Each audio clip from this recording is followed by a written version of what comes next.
Hello viewers, it's Super GT here. Welcome back to some iRacing gameplay. It's been a while, it's been about 2 or 3 weeks since my previous iRacing video, so I thought I'd get back into the swing of things. Now we are in the MX-5s once again, around Okayama race circuit in Japan. I hadn't practiced around here as much as I did for the previous races that you watched on the channel, so we are going to go off the line here. Green guy ahead of us has not got the best of getaways from the line.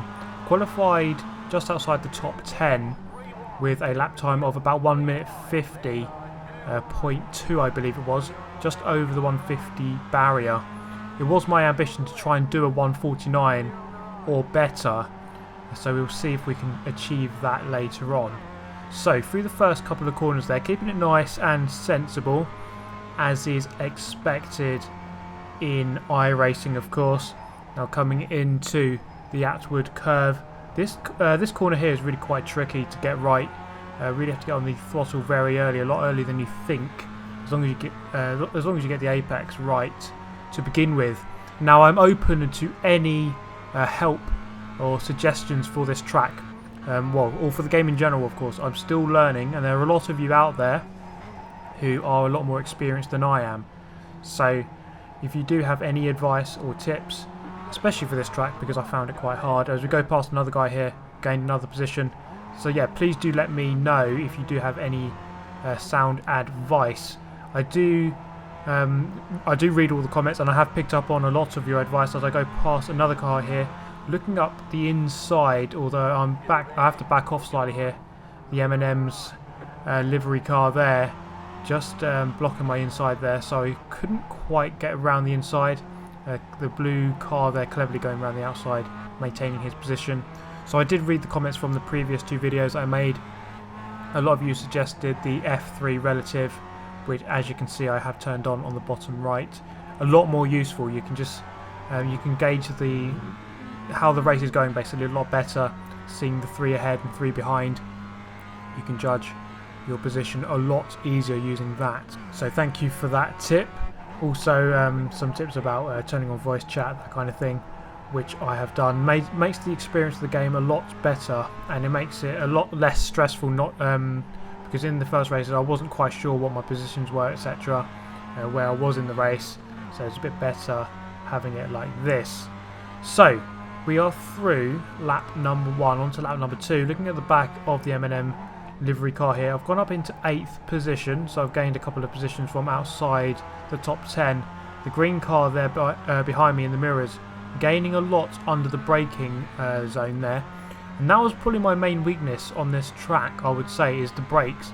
Going into this hairpin here is probably where I was losing the most time consistently, as this guy engages the bouncing defense method, putting me off as we go into the hairpin. As you can see here, look, the green guy is going to gain so much ground, and I'm just going to let him go. He's on my inside, so I didn't really have much choice. But you can see just how much ground he gained on the brakes there. The thing I think I was doing wrong was blipping the throttle too early, or downshifting too early, which I think was increasing my brake distance, because later in the race I was downshifting a little bit later, and I seemed to be able to brake in a shorter distance. But please do correct me if I am wrong on that. Also, please do analyse my braking performance. If you do think I'm braking in the wrong way, please do let me know, because I'm, again, always open for advice. So our slow car on the right here, are we going to gain another position, telling us to go to the left?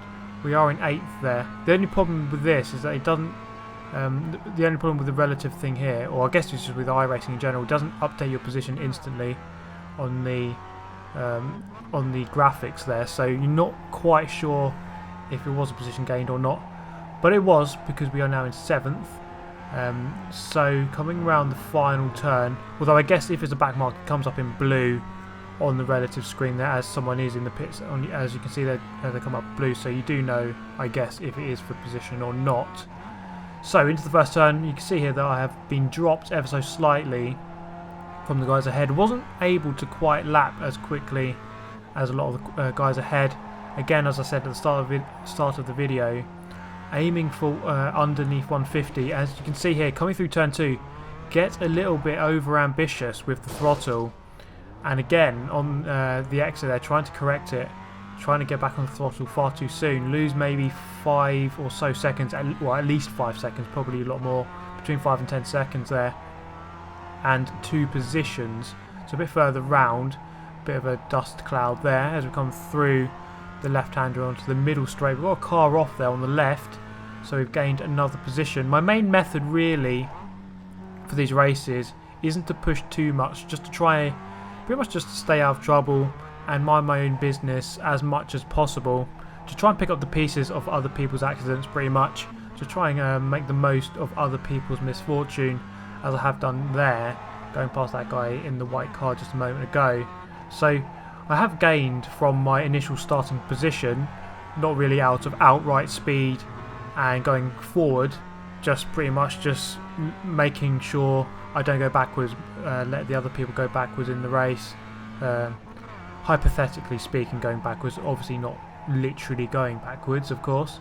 So coming through the first turn, I do like these first 2 turns actually around here, but we're going to skip ahead to lap number 9.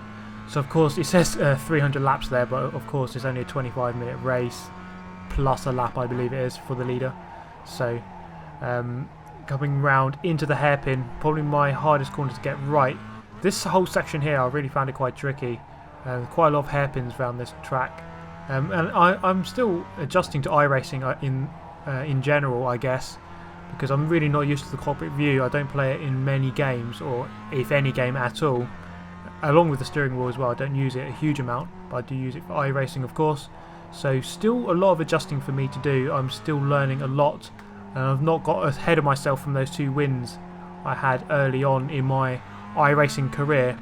I'm not going to let that get me too overconfident, because of course the higher ranks you go up, or the higher license level you get, etc., and iRacing, you're going to meet up with a lot better drivers.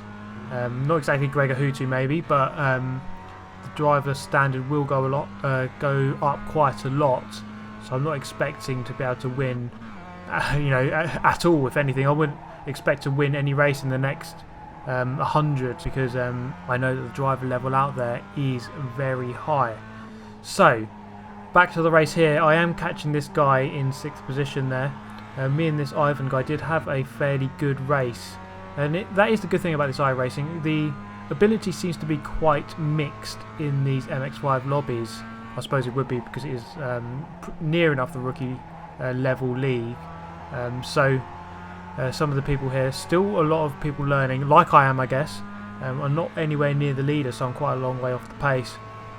Now we move ahead to lap number 13. We're approaching the end of the race now, but I have caught up slightly. Well, it was fluctuating really. The gap between me and Ivan was fluctuating quite a lot. At one point it was very close, then he dropped me again, and then I caught up once more, and now you can see here I have caught right up. I'm going to go past him here actually. So he's got over ambitious coming out of the exit of that turn there. It's coming to the first of the 2 hairpins near the end of the circuit. We've got not very long left. Maybe the next lap will be the last one, although I'm not 100% sure. So I haven't got very long left just to try and hold off this guy for 6th position, which will be a very good result, given that I did start outside the top 10 and haven't put many feet wrong, apart from that one mistake coming out of turn 2 on lap number 6, I believe it was. So this guy behind has got a massive toe. I obviously must have got a very poor exit. I go slightly defensive, and he's got the inside. Very clever move. Actually, he's backed out ever so slightly. He's still on my inside though, and he's going to get the run on me on my right hand side. So I'm going to have to concede that position. I'm not going to fight that through this turn. I think that's just too risky through there. Now I have got the momentum, but the problem around this section here, it's got a little S-bend, so you can't really put your car up the inside. You have to wait for turn, I think it's 4? Turn 4 here, or the outward curve, should I say, that's the proper name for it. It's coming through here, trying to get a good exit, trying to get any slipstream as much as possible into maybe the best overtaking opportunity on the lap, into the hairpin at the end of this long straight. Perfect overtaking opportunity really. It's a long straight followed by a long braking zone into a tight corner. So it is the perfect kind of place to overtake. I am good on the brakes there. I wasn't consistent enough throughout the race, which did cost me quite a lot of time and positions. So closing up there, I do have perhaps a few corners left to try. Although these corners coming up here, this one isn't the best overtaking opportunity at all. He's gone a little bit sideways. To come into this one, I am going to have a bit of a look, but I am a bit too far back. So I'm relying on a mistake from him now as we come into the third to last corner on the race, or the fourth to last corner, and then the third to last corner now. A little bit of oversteer on the exit there, a little bit over eager on the throttle pedal as we leave that corner, and this one as well. I was upshifting early into fourth. I wasn't confident through the second to last turn with that curb as well. I was perhaps taking too much curb on that corner there, which was unsettling the car, not giving me the most confidence through there. But through the final turn, there is the checkered flag. I'm going to follow him through to 7th position, I believe it is. It will change at the end of the lap here as we cross the lines. So that was a very pleasing race in the end. Not the most eventful race I've ever been in, but I did have to concentrate at the end. That is the beauty of iRacing, I think, is that it really is a proper race where you have to concentrate. On Forza, I feel like I'm not concentrating completely all the time, so I don't think I have to, but on this you do. One little mistake and you are going to spin round, as I did on lap 6. But I'm pleased to have only made one mistake.